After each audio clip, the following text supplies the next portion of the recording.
Assalamu alaikum everyone. Bismillahirrahmanirrahim. So today we are going to study or read a story which is written by Intizar Hussain, The Unwritten Epic. Okay, this is a short story. The story that is this is not the short story we would say, क्योंकि ये बिल्कुल ज़्यादा short भी नहीं है, ठीक है. I have shared this text with you. अगर आपको मिल गया होगा, मैंने ग्रुप में इसका टेक्स्ट शेयर किया था. अगर आप उसको पढ़ना चाहें इन डिटेल तो आप पढ़ सकते हैं, बल्कि आई प्रेफर कि इसको जरूर पढ़ें, ठीक है. So the unwritten epic begins with a poetic and powerful account of a torch lit procession of jats.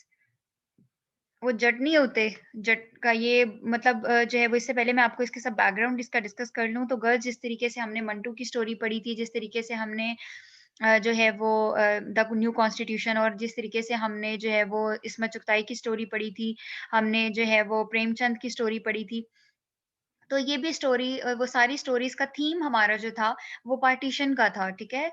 कि जब पार्टीशन हुई थी तो उसके सर्कमस्टांसेस क्या-क्या थे, या पार्टीशन से पहले का जब जिस तरह मंटू की स्टोरी में, इससे पहले का क्या सप्रेशन था, क्या ऑपरेशन था ऑन द पीपल, ठीक है? How much they were suffering and what were the ways in which they were suffering and how they were struggling really hard to live or to face the circumstances. So this is again the story which is regarding the theme of which is based on the theme of partition, okay, of India and Pakistan. And उस जो है वो दौर में ये लिखी गई है, द अनरिटन एपिक. एपिक होती है जी लॉन्ग नैरेटिव फॉर्म को कहते हैं, लेकिन यहाँ पे इसने जो है वो this is basically a story. Okay, तो ये पावरफुल जो एक अकाउंट उसके साथ जो है वो शुरू होती है, जहाँ पे एक जो टॉर्च लेकर, यानी कि लाइट वाला जो है अपना प्रोसेशन एक है, यानी कि एक जुलूस आ रहा है जैट्स का, ठीक है, accompanied by the sound of drum beats and conch shells भी वो जो बजाते हैं, वो आवाज उनकी बड़ी अजीब सी निकालते हैं वो, और जो ड्रम बीट्स हैं, इनके ड्रम भी बजा रहे हैं और ना वो प्रोसेशन आ रहा है. And it descends upon the village of Kadirpur. और ये आ कहाँ पे रहे हैं, उतरते कहाँ पे हैं जी, ये एक विलेज है जिसका नाम है कदीरपुर, वहां पे ये आते हैं. So the village is famous because of its wrestler पिछवा. ये जो विलेज है कदीरपुर, ये बहुत ज्यादा फेमस है एक कैरेक्टर की वजह से, एक शख्स की वजह से, एक रेसलर की वजह से, जिसका नाम है पिछवा, ठीक है. He is a man of such renowned courage. Basically जो कि इसका जो पूरी की पूरी जो स्टोरी जिसके गिर्द रिवॉल्व करती है, वो कैरेक्टर पिछवा का है, ठीक है, और बहुत ज़्यादा इसको ब्रेव, बहुत ज़्यादा पावरफुल इसको जो है वो दिखाया हुआ है. और जो जब ये जाट्स जो है वो आते हैं इधर, कदीरपुर के विलेज पे आ जाते हैं, तो जो है वो देखते हैं जी पिछवा का उसमें क्या किरदार था. So he's a man of such renowned courage and strength that he is said to have battled against and vanquished jinns. उसके बारे में तो कहते हैं जी इतना मशहूर था, उसकी ब्रेवरी इतनी मशहूर थी कि ये तो जिन्नों के साथ भी बैटल कर चुका हुआ था. So this timeless imagery gives a way to a specific time frame. Partition का जी हमें ये जो टाइम फ्रेम जो है वो देता है कि पार्टीशन वाले टाइम में जो है वो जी ये डिस्कस किया गया है इस एन अनरिटन एपिक को. Pichwa cannot quite grasp the implication of this reality. जो है वो इतना भी मतलब वो नहीं इस बात से करता था कि जी मैं तो जिन्नों के साथ भी लड़ चुका हूँ. He cannot understand why when he had supported the idea of Pakistan. अच्छा, अब उसको नहीं पता कि क्यों और कब उसने पाकिस्तान के आइडिया को सपोर्ट किया. The territory of that newly independent country is far away and his home Kadirpur has remained in India.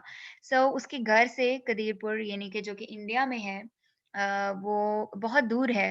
और मतलब पाकिस्तान ऑफ कोर्स, और वो बहुत एक एक न्यूली फॉर्म जो है वो कंट्री बनने जा रही है, उसके बारे में. So Pichhwa and his gangs succeed in defeating the Jats. तो पिछवा और उसकी जो गैंग होती है ना, वो कामयाब हो जाते हैं, वो जैट्स को जो है शिकस्त दे देते हैं, अपने जो विलेज को प्रोटेक्ट कर लेते हैं. And but not the forces of politics and history. लेकिन हिस्ट्री और जो पॉलिटिक्स है ना, उसको और वो शिकस्त नहीं दे सकते. जितने मर्जी वो पावरफुल हैं, वो इस पॉलिटिक्स को खत्म नहीं कर सकते, क्योंकि आपको पता है कि politics is the part of you know what each and every country.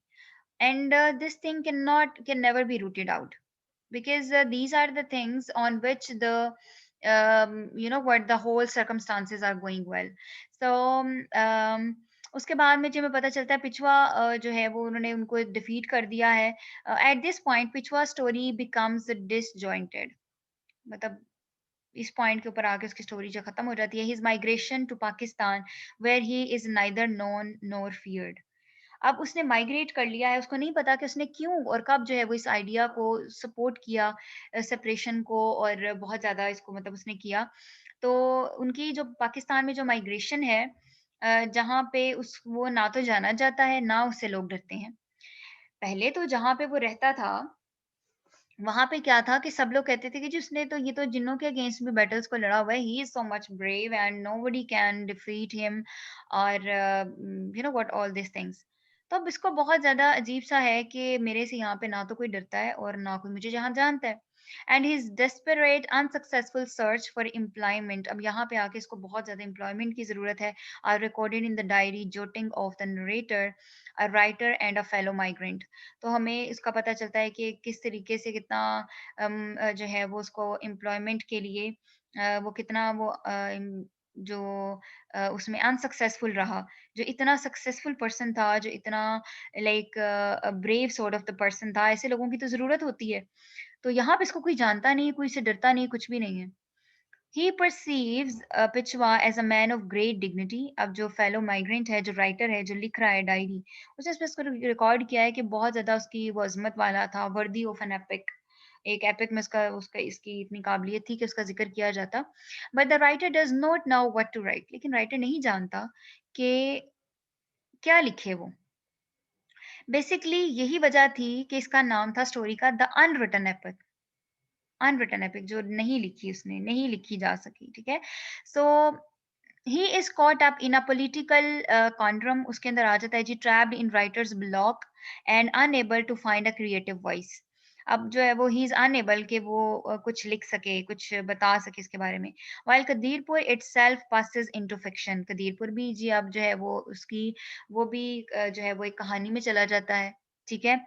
क्यों? क्योंकि कदीरपुर जाना चाहता था पिछवा से, अब वहां पे पिछवा ही नहीं रहा, he has been migrated to Pakistan.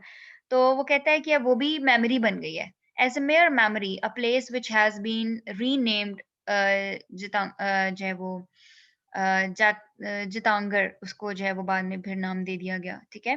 तो कदीरपुर भी जो है वो बस एक मेमोरी बन के रह गया, बिल्कुल ऐसे जैसे कैरेक्टर था पिछवा का। अब वो जो पहले ही इतना ज़्यादा he was a successful wrestler, ठीक है?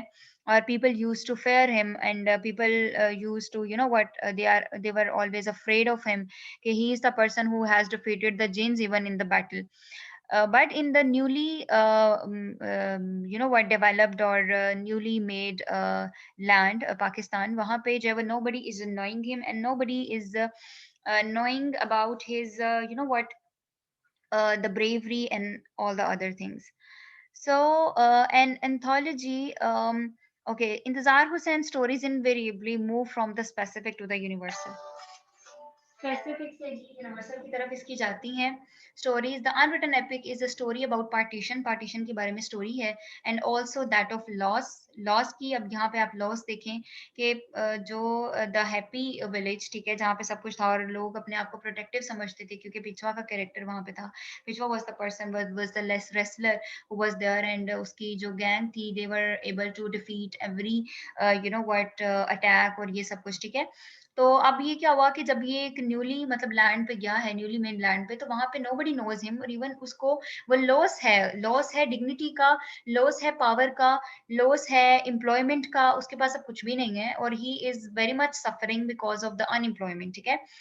डिफिकल्टीज बहुत ज्यादा फेस करनी पड़ी, एंड चेंज, और चेंज को भी, क्योंकि everything has been changed now. Now the circumstances are not the same because this is not the same village where he used to live in the previous days. तो change भी आ गया। So intrinsic, इतना complex to the migrations which have forged our world, जिन्होंने मतलब बहुत ज्यादा एक हर्डल, बहुत ज्यादा एक प्रॉब्लम्स जो है वो क्रिएट की थी पार्टीशन ने लोगों के लिए। क्योंकि देखें, the people who have migrated from one place to the other place, उनको वहां पे जाके अब नो बडी नोज देम, उनको अपनी एक न्यू आइडेंटिटी बनानी पड़ती है, दोबारा से रिफॉर्म करना पड़ता है सब कुछ। सब कुछ जो है वो दोबारा से इनको जो है वो लेकर आना पड़ता है। So this was basically the idea of the story और the brief summary of the story, the unwritten epic. Because of shortage of time we are not going so deep into that, and we are not going to read all of the story, which is not possible over here. So I have shared with you the story, and you guys are supposed to read it. Now we are going to move towards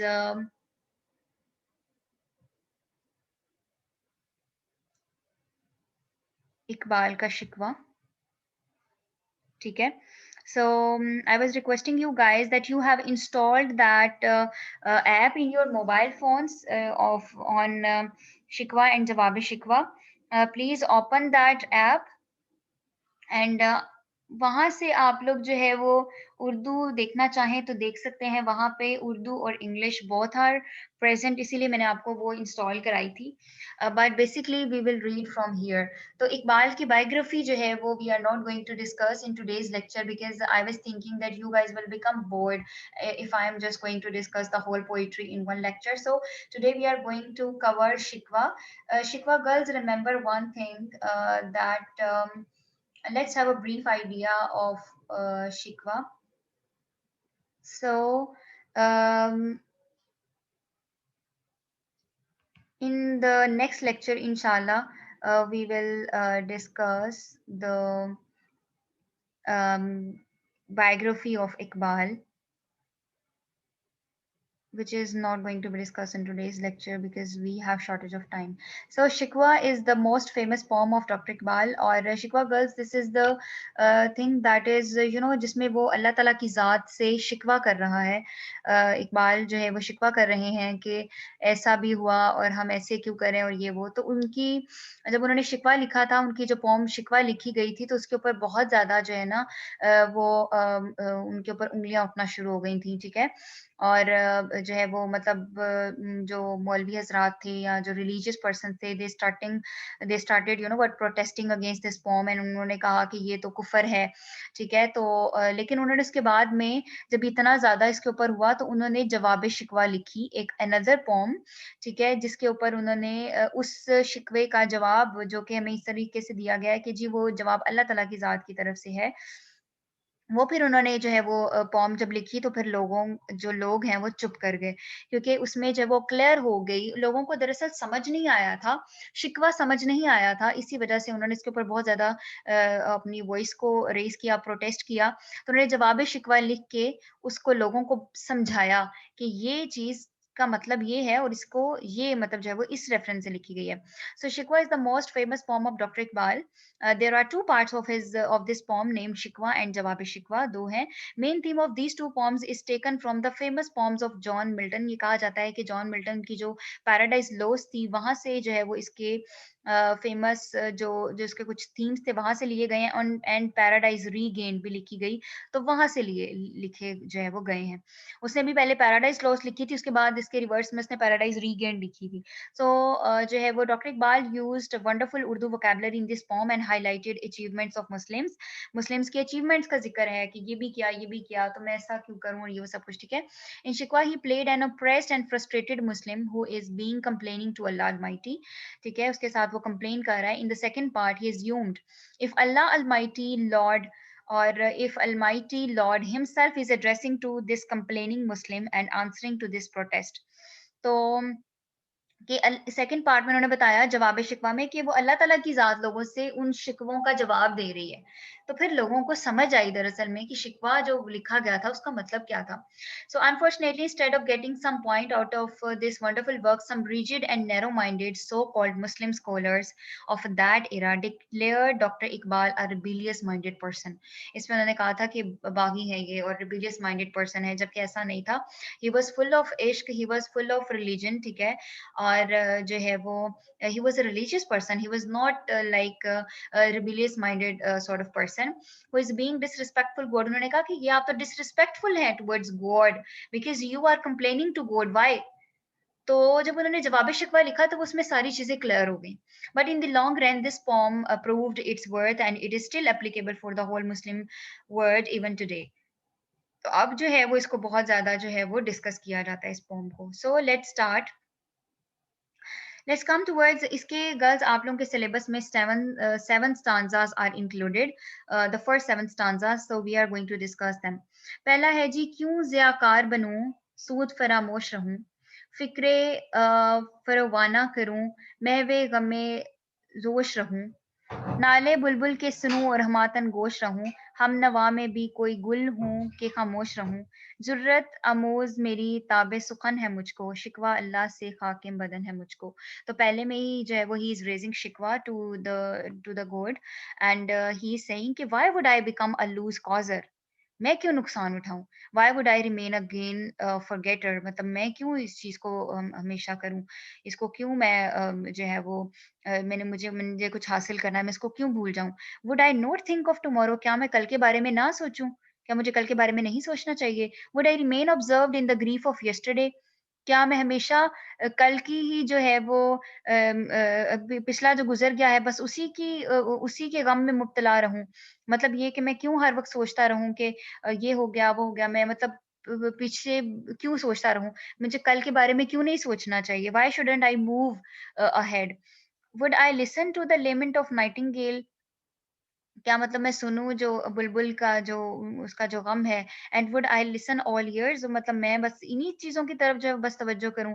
fellow singer, am I to some rose that I would remain silent, क्या मैं इतना ही गया गुजरा हूं कि मैं बस खामोश रहूं। I should keep silent and I should not talk to anything, not to talk to anyone, I should not talk about anything. Why I, so this questioning tone कि मैं ही क्यों, और ये शिकवा कर रहे हैं।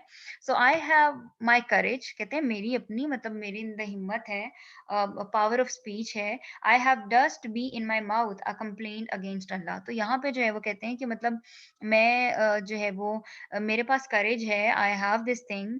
तो यहाँ पे उन्होंने जो है वो कहा है कि मेरे पास जब अल्लाह ने मुझे जुबान दी है, मेरे पास हिम्मत है, तो मैं कंप्लेन क्यों करूं, क्यों ना करूं ना अल्लाह की जात से। तो जो है वो यहाँ पे उन्होंने ये कहा है कि इकबाल ने दरअसल ये कहते हैं ना कि हम जिससे मोहब्बत करते हैं तो sometimes we start complaining that person, और हम उसके साथ शिकवा भी कर लेते हैं कि मतलब तुमने ऐसे क्यों नहीं किया, why didn't you do that and why did you do that, तो मतलब मैं क्यों करूं ऐसे ही वो। तो उसमें उन्होंने कहा कि मेरे अल्लाह, मैं मतलब हमारा मोहब्बत का भी ताल्लुक है, हमारा मोहब्बत का भी रिश्ता है, तो मैं वो उन्होंने कहा कि मैं क्यों मतलब ऐसे करूं, मैं क्यों भूल जाऊं, मैं हर वक्त नुकसान क्यों उठाऊं, मैं ऐसा क्यों करूं वैसे क्यों करूं। ठीक है, so this was the first जो है वो stanza. The next stanza, it's true और appropriate that we are famous in the practice of submission. ये सच है कि हम लोग बहुत ज़्यादा फेमस हैं, मतलब सबमिशन में, हम आजिज़ी में। We tell a story of pain, हम कहानी जो है वो बताते हैं दर्द की। For we are under duress, कि हम जो है वो मतलब पेन में हैं, हमने सफ़र किया है बहुत ज़्यादा। तो जो है वो द सेकंड स्टांजा इज़, है बजा शिवाय तस्लीम में मशहूर हैं हम, किस्सा दर्द सुनाते हैं कि मजबूर हैं हम, कि हम मजबूर हैं इसीलिए तो हम दर्द की कहानी सुना रहे हैं। और ये अल्लाह ताला से करे कि अल्लाह मैं इसीलिए तो तुझे दर्द की कहानी सुना रहा हूँ क्योंकि मैं बहुत दुखी हूँ, मैं मतलब बहुत सफ़र कर रहा हूँ, आई हैव सफ़र्ड लॉट। साज़े खामोश हैं फरियाद से मामूर हैं हम, नाला आता है अगर लब पे तो माज़ूर हैं हम। O Lord, we are silent, we are silent instruments and we are well equipped with complaint.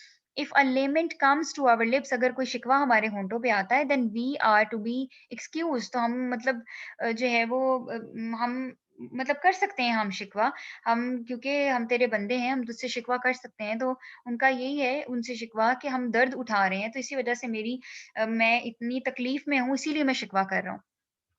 So then he says, ए खुदा शिकवाए अरबाब वफा भी सुन ले, खुद गर हमसे थोड़ा सा गिला भी सुन ले। O Lord, hear the complaint of the possessor of faithfulness too, कि हम जो है वो तेरे तेरे साथ वफादार हैं, हम तेरे वफादार हैं, तो हमसे कोई, ए मेरे अल्लाह हमसे शिकवा भी थोड़ा सा सुन ले। From those accustomed to praising hear a small complaint too, वो लोग जिन्होंने, वो बंदे तेरे जिन्होंने हमेशा तेरी हमदो सना की है, ठीक है, तो हमसे थोड़ा सा शिकवा भी सुन ले। So here in this Iqbal जो है वो इंसानियत का, इंसान का, और अपना जो है वो दर्द अपना बयान कर रहे हैं टू द गॉड, और उनसे कह रहे हैं कि ये मतलब मैं सफ़र कर रहा हूँ बहुत ज़्यादा, हम सफ़र कर रहे हैं बहुत ज़्यादा, और जो है वो लेकिन हम खामोश हैं, we are the silent instruments, और जो है वो लेकिन हमारे अंदर है कि हम कंप्लेन कर सकें, तो जो है वो हम शिकवा कर सकें, हम शेयर कर सकें। This Shikwa is basically I think this Shikwa was the word the term over here was used as complaint और Shikwa. I personally believe this was not shikwa. This was just a sharing to God, the sharing of pains, miseries, and griefs to God in order to make Himself. Because there is no one, कहते हैं ना, in this world there is no one who has the ability, who has the capacity to listen to our emotions, to listen to our pains and griefs. हर वक्त का रोना धोना लोग तो कोई भी नहीं सुनते, लोग तो बिल्कुल बर्दाश्त नहीं करते, कहते यार ये क्या होता है, जब भी बैठता रोना धोना लेके बैठ जाता है। तो he is of the view that the God is the one.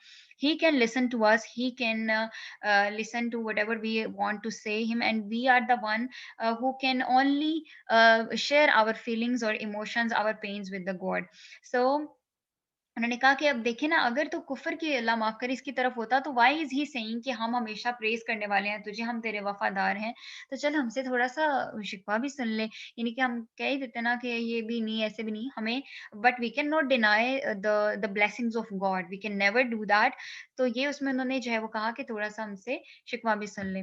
So let's come towards the third stanza, which is थी तू मौजूद अज़ल से ही तेरी ज़ाते कदीम, फूल था ज़ेब चमन पर ना परेशान थी शमीम। तो उन्होंने यहाँ पे जो है वो फरमाते हैं, it was present from the very eternity before creation your ancient essence, कि तू तो तब से था जब कुछ भी नहीं था। तू तो सबसे पहले था। जब कुछ भी क्रिएटेड नहीं था, तू तो तब, क्यों? क्योंकि he is the creator. The flower was an ornament to the garden, वो तो सिर्फ़ एक मतलब ऑर्नामेंट थे गार्डन में, but the perfume was not scattered, लेकिन खुशबू नहीं फैली थी। तो यहाँ पे बात कर रहे हैं कि मतलब God was there, the flower was an ornament to the garden, but the perfume was not scattered, perfume खुशबू नहीं फैली थी, महक नहीं फैली थी, मतलब तेरा नाम लेने वाला कोई नहीं था। फरिश्ते तो थे, इस दुनिया की बात हो रही है। देन ही सेज शर्ते इंसाफ है ए साहिबे इल्ताफ़ अमीम, बुए गुल फैलती किस तरह जो होती न नसीम। If justice is done, then O lord of universal kindness, um, kindnessness, how would the scent of the rose have spread if there had been no breeze? अब यहाँ पे breeze है वो Iqbal is saying to the people or to the followers of अल्लाह ताला कि अगर वो ना होते तो कौन, मतलब कौन फैलाता तेरी तेरी खुशबू, कौन फैलाता, यानी कि तेरा लोगों को कौन बताता, कौन जो है वो लोगों में तेरा नाम लेता और लोगों को तेरे बारे में पता चलता। ठीक है।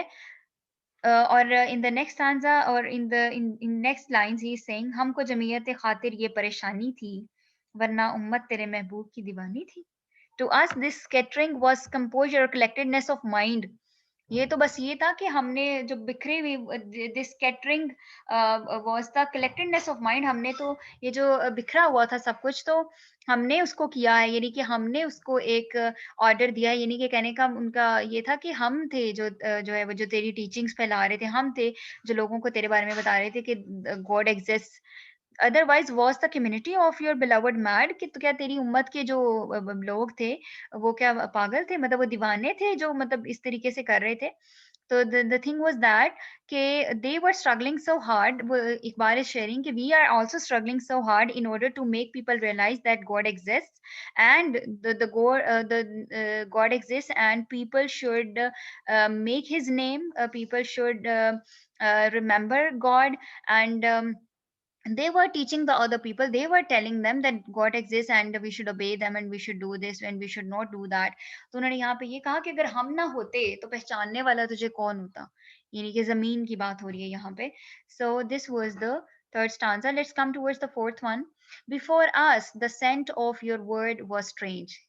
ठीक है, यहाँ पे मैं उर्दू में भी इसको आपके साथ शेयर करती चलूं। हमसे पहले था अजब तेरे जहां का मंजर, कहीं मस्जूद थे पत्थर कहीं माबूद शजर।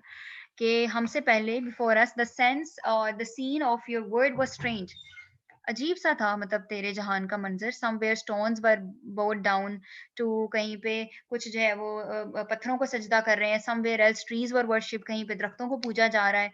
वो तो हम थे, हम आए, हमने लोगों को बताया कि नहीं, you are the creator, not these things, you are suppose to be worship, not the other things, because these things are just your creativity, and all of these things are, you know what, they are the things who are worshipping you, so why they are being worshipped. So in the next lines he says, हो गरे picker महसूस थी इंसान की नजर, मानता फिर कोई अन देखे खुदा को क्यों कर. Mankind's gaze was accustomed to sense perceptible images. लोग तो जो दिखता है उसी को मानते हैं. How would then anyone have believed in an unseen Lord? तो फिर जो दिखता नहीं उस खुदा पे लोग कैसे बिलीव करें, कैसे वो कर लेते. इसीलिए तो जिसको आग दिखी उसने आग को पूजना शुरू कर दिया, सांप दिखा सांप को पूजना शुरू कर दिया, दरख्त दिखे दरख्त को पूजना शुरू कर दिया. क्यों? क्योंकि दरख्त फल दे रहा है तो ठीक है, सांप से डर लगता है उसको, ठीक है. वो जो है वो जो चीज़ फ़ायदा दे रही है या जो जिस चीज़ से डर लगता है उसको पूजना शुरू कर दिया. तो फिर तुझे जो लोग तो जो इमेजेस परसेप्टिबल होते हैं, सेंस परसेप्टिबल होते हैं, उनको मानते हैं. तो तुझ पे लोग जो कि अनसीन लोड है, तू दिखता नहीं लेकिन तू निज़ाम कायनात चला रहा है, उस पे कैसे लोग बिलीव करते हैं? तो यहाँ पे इकबाल ज़रा ना वो मतलब कह रहे हैं कि जो है वो वी वर द वन जो जिन्होंने जो है वो लोगों को इस तरफ माइल किया कि तू है और तुझे मानना है और you are the real creator. So तुझको मालूम है लेता था कोई नाम तेरा, कुव्वते बाजुए मुस्लिम ने किया काम तेरा. So you are aware of it, did anyone invoke your name, कोई लेता था तेरा नाम. वो तो हम थे जिन्होंने लोगों को बताया कि यू एग्जिस्ट. तो यहाँ पे वो फिर एक जो है वो जब जवाब यहाँ पे लोगों ने जब उनका मतलब कुफ़र का किया और ये वो कि मतलब अल्लाह ताला को कह रहे हैं कि कौन था इस सा तेरा नाम लेने वाला और ये वो, तो हमने किया काम तेरा, हम कौन होते हैं करने वाले. लेकिन जब जवाब शिकवा उन्होंने लिखा तो उसमें वही वहाँ पे ये है कि अल्लाह ताला फरमाता है, अच्छा ठीक है तू मेरा नाम लेता है, तुझसे पहले कौन था? तुझे किसने बताया कि मेरा नाम लेना है? ठीक है? तो उसमें वो फिर सब कुछ कवर हो जाता है कि मतलब उसमें उन हमें पता चल गया कि अल्लाह ताला कहते हैं कि ठीक है, तो फिर उससे पहले कौन था? अगर तू अपनी बात कर रहा है तो तुझसे पहले कौन था? अगर तू लोगों को बता रहा है तो तुझे अक्ल व शऊर किसने दिया? अल्लाह ताला की ज़ात ने. तो उसमें जवाब शिकवा में उन्होंने फिर ये सारी चीज़ों को बयान किया. So the strength of Muslims arms did your work, तो वो यहाँ पे भी लिखते हैं कि वो तो कुव्वत बाज़ू जो मुसलमानों की थी उन्होंने किया काम तेरा, उन्होंने तेरी पहचान कराई लोगों को, उन्होंने लोगों को बताया that you are existing in all this. Then is the right here the Sajuds, the Turanis were sitting, the settling in.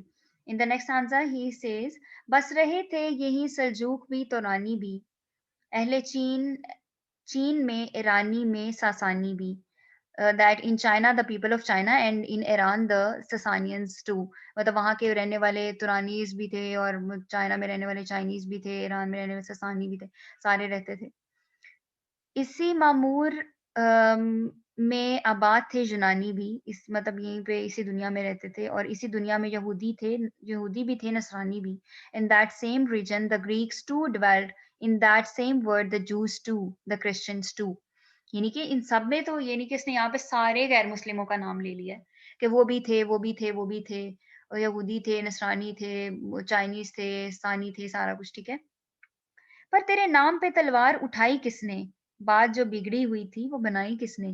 But who lifted a sword for your name, तेरे नाम के लिए किसने तलवार उठाई. The fair that had gone aware, who fixed it up, किसने जो है वो जो ये सब कुछ जो बात बिगड़ी हुई थी वो किसने बनाई थी, किसने सब कुछ किया था.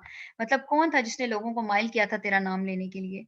कौन था वो जिसने जो है वो लोगों को जो है वो इस तरफ माइल किया कि नहीं जो है वो गॉड एग्जिस्ट्स और तेरा ही नाम लेना है और तुझी से मदद मांगनी है, बुतों की पूजा नहीं करनी है.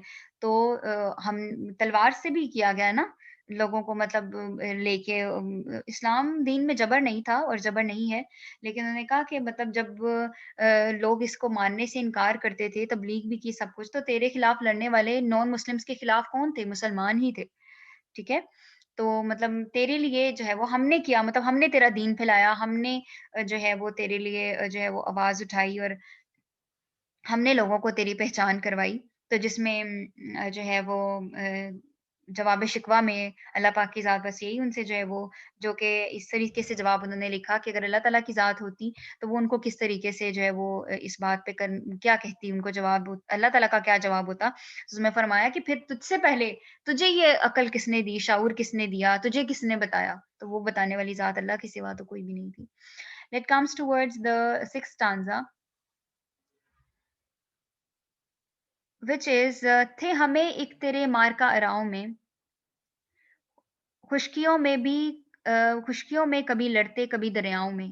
We were alone in arranging your battles, हम अकेले थे जो तेरे लिए जंगें लड़ रहे थे। और दी अज़ानें कभी यूरोप के कलीसियाओं में, कभी अफ्रीका के तपते हुए सहराओं में। तो उन्होंने कहा we were alone in ranging your battles, हम अकेले थे। Sometimes we fought in dryness, कभी खुश्कियों में लड़े, समटाइम्स इन सीज़ और रिवर्स, कभी हम पानियों में, दरियाओं में तेरे लिए हम जो है वो हमने जंगें लड़ी तेरे लिए। Sometimes we gave the call to prayer in the churches of Europe, कभी तो हमने अज़ानें यूरोप के जो कलीसियाओं में भी हमने चर्चेज़ में भी यूरोप की अज़ानें दी। Sometimes in the burning deserts of Africa, कभी हमने अफ्रीका के जो तपते हुए सहरा हैं उधर भी अज़ानें दी, उधर भी तेरा नाम पुकारा हमने, उधर के लोगों को भी हम इस्लाम की तरफ खींच के लाए। शान आँखों में रजस्ती थी जहाँ दारों की, कलमा पढ़ते थे हम छाँव में तलवारों की। The glory of the world holders was not pleasing in our eyes, वो मतलब हम लोगों को जचते ही नहीं थे। और लोगों की शान हमारी आँखों को ना जचती थी, हम चाहते थे बस वही हों जो तेरा नाम लेने वाले हों। वी रिसाइटेड द कलमा in the shadow of swords, और इसकी खातिर कि हमें लोग नॉन मुस्लिम लोग हमें जचते नहीं थे, हम बस चाहते थे लोग तेरा ही नाम लें, तो उसके लिए हमने तो जो है वो तलवारों की छाँव में हमने जो है वो कलमा पढ़ा, यानी कि हर वक़्त हमारे ऊपर खतरा होता था, फिर भी हमने सिर्फ़ तेरा ही नाम लिया। तो द लास्ट स्टांज़ा इज़ देयर, हम इसको कंटिन्यू करेंगे इंशाअल्लाह in the next class because the time is gonna be up. So today we have discussed the first six stanzas of Iqbal Shikwa, and hopefully you guys have understood it well.